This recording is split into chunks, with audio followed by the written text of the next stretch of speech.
हाँ जयराम जी बताएं, सिमडेगा आगमन हुआ है। सिमडेगा में जेबीकेएसएस की नींव डल गई है। विधानसभा चुनाव नज़दीक है, ऐसे में किन मुद्दों को लेकर आप यहां पर चुनाव लड़ेंगे? कि झारखंड राज्य में सबसे पहले तो सिमडेगा की धरती को नमन करते हैं कि हमें बहुत अभूतपूर्व एहसास दिलाया कि सिमडेगा के क्षेत्र में भी हमारे लिए कोई समर्थन की कमी नहीं है। जहाँ तक मुद्दों का सवाल है, मुद्दे वही हैं जो झारखंड में बिरसा भगवान के समय थे, जयपाल सिंह मुंडा, विनोद बिहारी महतो और निर्मल दा के समय थे। वही मुद्दे हैं इन जमीनों को सुरक्षित करने के।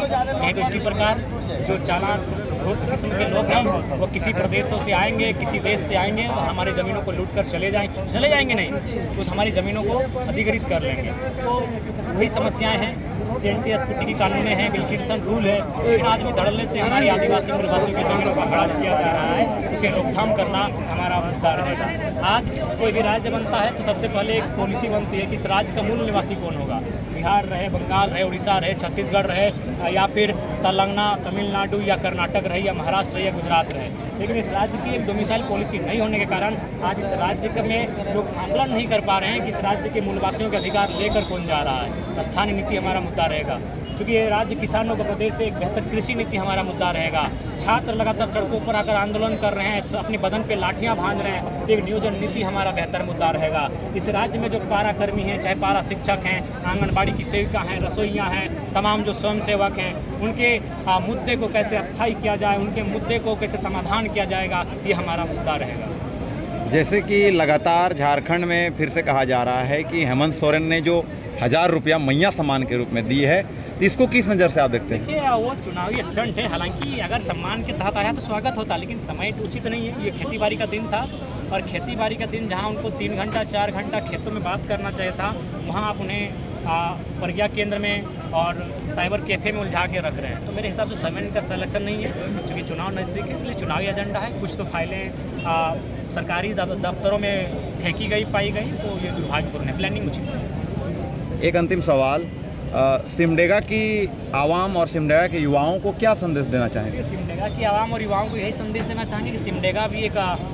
खेतीहर कृषि प्रधान राज्य का एक जिला है और यहाँ भी बहुत सारे विकल्प के रास्ते हैं। बशर्ते अगर बेहतर नेतृत्व आए तो विकल्प के रास्ते बनेंगे। यहाँ से जो लोग चुन के जाते हैं वे लोग कहीं ना कहीं अकुत संपत्ति जमा करने के कारण जेलों में भी बंद हो जाते हैं।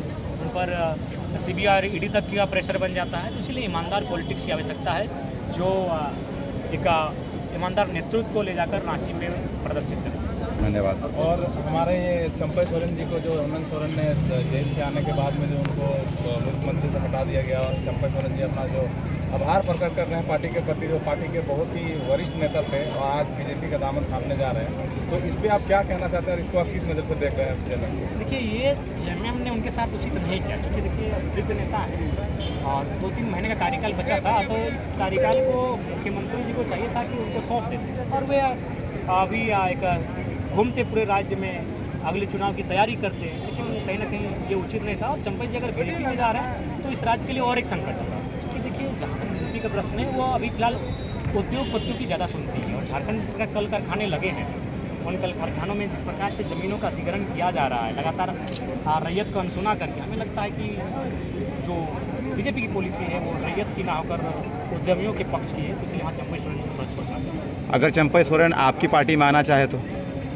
देखिए, वो वृद्ध नेता हैं, स्वागत है उनका, लेकिन हमें लगता है कि वो एक वृद्ध नेता है। वो जो भी निर्णय लेंगे वो बहुत सोच समझ कर लेंगे। फिलहाल उनके साथ जो भी हुआ उचित नहीं हुआ। और बाय अगर देखिए, सबसे पहली बात BJP रहे कांग्रेस, अगर उस राज्य में सरकार बनाने में के लिए कोई भी आगे आते हैं JMM मासूद, तो पहले उनको इस राज्य की समस्याओं को समझना चाहिए। उन्हें कॉरपोरेट के साथ नहीं, किसानों के साथ खड़ा रहना चाहिए। तो हम आशा करते हैं कि वे लोग किसानों के साथ खड़े रहेंगे, रैयत विस्थापितों के साथ खड़े रहेंगे और इस राज्य के युवाओं के साथ। जयराम जी, ये हम लोग का आंदोलनकारी नाम से हो गया, उसके बाद 25 साल तक हम खिलाए हैं। तो 15 अगस्त को हम लोग का फाइनल हुआ, बहुत भीड़ भाड़ था, उस टाइम आने से बहुत अच्छा हुआ। लेकिन दादा, मेरा मानना है कि आंदोलनकारियों को आज भी उचित सम्मान नहीं मिला है। आप जैसे सैकड़ों हजारों आंदोलनकारी ऐसे हैं जो गुमनामी का दंश झेल रहे हैं, उन्हें बस एक स्मृति पत्र और एक चुनाव में एक चिन्ह दिया गया है। उसके अलावे उनके परिवार की सुविधाओं का कोई ख्याल नहीं रखा गया है। हम लोग प्रयास करेंगे, प्रयास नहीं, ये निश्चय अटल संकल्प है, आंदोलनकारियों को एक उचित स्थान मिलेगा। ठीक है।